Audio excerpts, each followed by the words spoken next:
السلام علیکم۔ امید کرتا ہوں کہ آپ سب بخیر و عافیت ہوں گے۔ آج کے ہمارے لیکچر کا عنوان عزیز احمد کا ناول گریز ہے۔ گریز عزیز احمد کا لکھا ہوا تقریباً تیسرا ناول ہے۔ آج ہم اس لیکچر میں اس ناول کا فنی جائزہ آپ کے ساتھ شیئر کریں گے۔ اس کے بعد انشاءاللہ اگر زندگی نے وفا کی تو نیکسٹ لیکچر میں ہم اس کا فکری جائزہ آپ کے سامنے پیش کریں گے۔ یہ عزیز احمد نے 1942 میں 1942 عیسوی میں لکھا۔ اس سے پہلے بھی انہوں نے 2 ناول لکھے تھے، ایک ہوس، ایک نام تھا مرمر اور خون، ہاں یہی ناول تھا۔ تو یہ 2 ناول انہوں نے 1935-36 میں لکھے تھے، لیکن ادبی دنیا میں انہوں نے شہرت حاصل نہیں کی۔ یہ میں آپ کو تھوڑا سا جو بیک گراؤنڈ ہے اس ناول کا وہ بتاتا ہوں، پھر اس کے بعد ہم فنی جائزے کی طرف جاتے ہیں۔ نوٹس ہیں مکمل حوالوں کے ساتھ، اس کو ہم پھر پڑھتے ہیں۔ تو یہ تیسرا ناول ہے اس کا، 1942 میں لکھا گیا۔ جنگ عظیم، دوسری جنگ عظیم کے دوران، پہلے جنگ عظیم کا زمانہ بھی عزیز احمد نے دیکھا تھا، دوسری جنگ عظیم کی تباہ کاریاں بھی انہوں نے دیکھی۔ اس کے علاوہ 1935 میں تقریباً یہ مغرب چلے گئے تھے، یورپ، تو وہاں کی ثقافت، وہاں کے لوگوں کی رہن سہن کو بھی انہوں نے بنظر غیر دیکھا تھا۔ تو یہی وجہ ہے کہ اس ناول میں ایک ذہنی انتشار بھی دیکھنے کو ملتا ہے کہ لوگ بالکل مایوس ہو چکے ہیں، کیونکہ جنگ عظیم ہوا تھا، پہلا بھی دوسرا بھی اب شروع تھا۔ اس کے علاوہ مغرب اور مشرق تہذیب بھی، اس کا موازنہ بھی انہوں نے اس ناول میں کیا ہے، کیونکہ یہ مغرب چلے گئے، 3 سال وہاں انہوں نے گزارے، تو وہاں کی تہذیب کو دیکھا، پھر واپس مشرق یعنی ہندوستان آئے یہاں، تو یہ تو یہاں کا باشندہ تھا، تو ان دونوں تہذیبوں کو انہوں نے اس ناول میں پیش کیا ہے۔ تو 1942 میں یہ لکھا گیا۔ عزیز احمد کا ایک بہت ہی مشہور ناول ہے جنس، بھی اس ناول میں ایک اہم موضوع ہے، تو انشاءاللہ اس پر ہم بات کریں گے، لیکن آج ہم اس کا فنی جائزہ پڑھتے ہیں۔ ناول گریز کے فنی پہلو یعنی فنی خصوصیات۔ فنی نقطہ نظر سے گریز کو ابواب میں تقسیم کیا گیا ہے۔ 10 ابواب میں اس ناول کو تقسیم کیا گیا ہے۔ اس کی فنی خوبیاں اپنی الگ حیثیت رکھتی ہیں۔ فنی پہلو، فنی خصوصیات اس کی مندرجہ ذیل ہیں۔ پہلا ہے پلاٹ۔ ناول گریز کا پلاٹ مربوط اور خوبصورت ہے، مضبوط ہے۔ اس کو مصنف نے 10 ابواب میں تقسیم کیا ہے اور ہر باب میں قصے کو ایک الگ اور شاندار طریقہ سے بیان کیا ہے۔ اس ناول میں ہر کردار اور ہر واقعے کو بڑے اچھے طریقے سے پیش کیا گیا ہے۔ اس ناول میں مصنف نے کہانی کو ہیرو نعیم کی ڈائری سے بھی ملانے کی کوشش کی ہے اور اس کو ایک کہانی کے طور پر نرالے انداز میں پیش کیا ہے۔ یعنی جب یہ ناول آپ پڑھتے ہیں تو ایک تو یہ بیانیہ انداز ہے، اس میں مصنف کہانی کو بیان کر رہا ہے۔ بعض اوقات ڈائری کی وہ خصوصیت اس میں آتی ہے کہ نعیم اپنی ڈائری جو انہوں نے لکھی ہے وہ حالات بتا رہے ہیں، تو یہ خصوصیت بھی اس میں ہے۔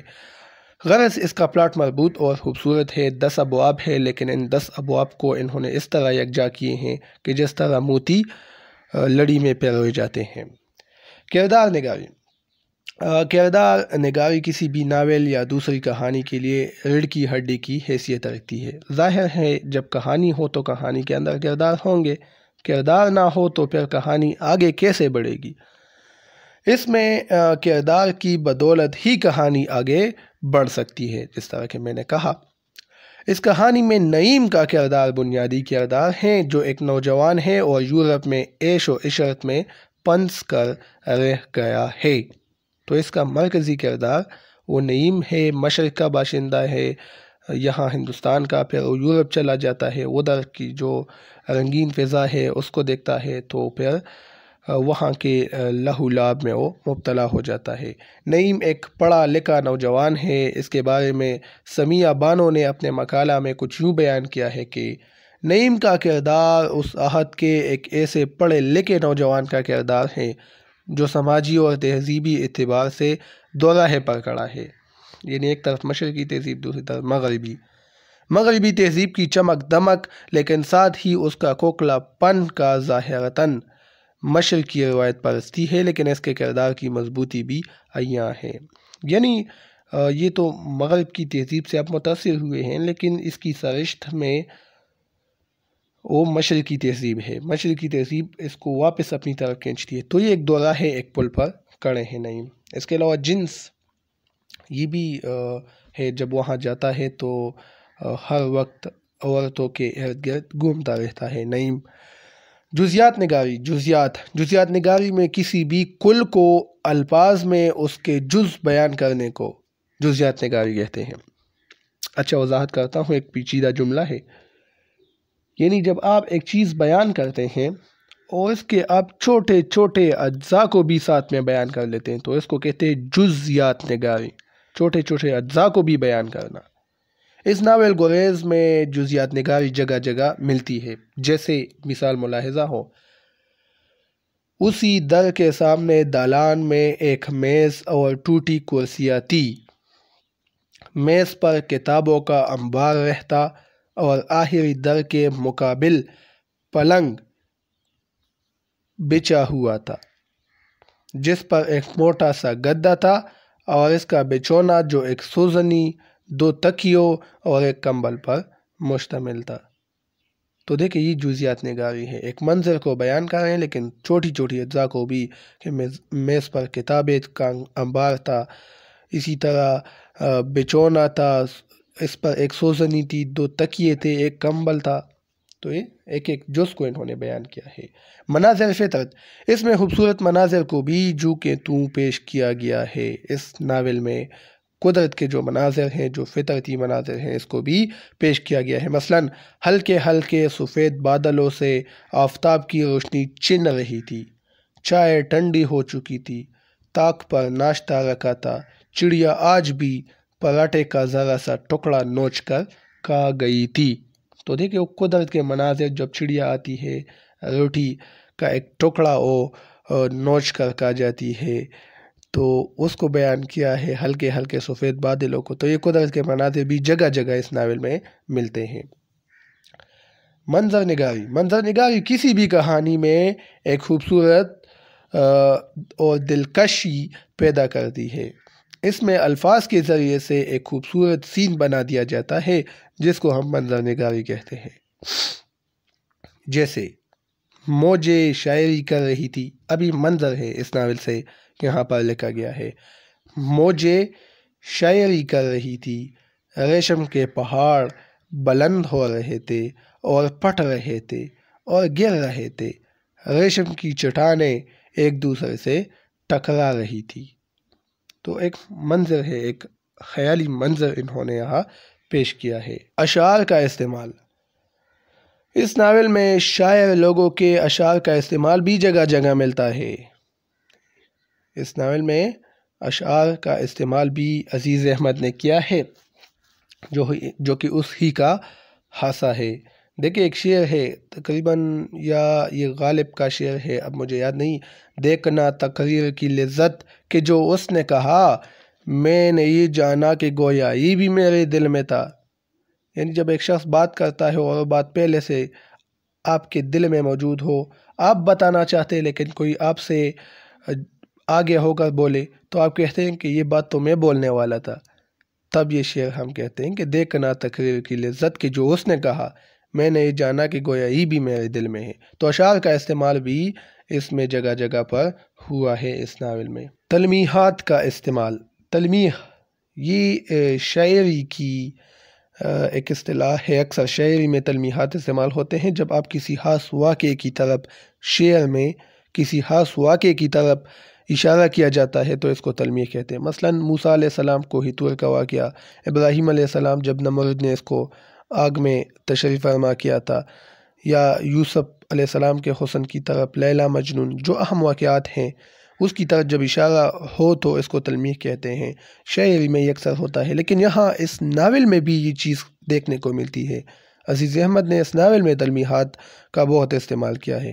مثلاً ایک مثال ملاحظہ ہو، جیسے کہ جہاز کوہ طور کے قریب سے گزر رہا تھا، میں نے فاروقی صاحب سے کہا، حضرت موسیٰ علیہ السلام کو دیدار نصیب ہوا بھی تو ان ریتیلے خشک پہاڑوں میں؟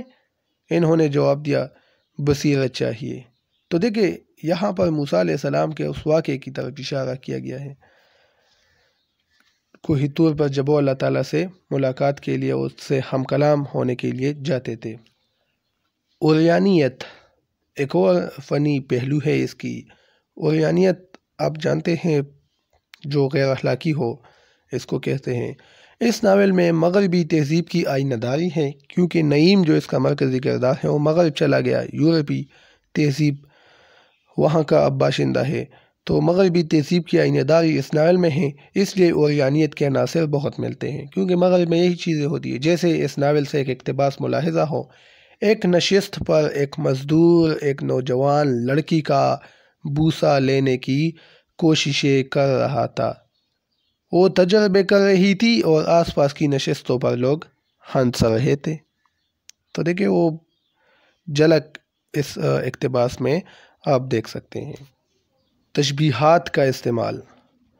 تشبیہات میں ایک چیز کو کسی دوسری چیز کی طرح قرار دیا جاتا ہے۔ سب کو پتہ ہے کہ تشبیہ کسے کہتے ہیں، ایک چیز کو دوسری چیز کی طرح قرار دینا۔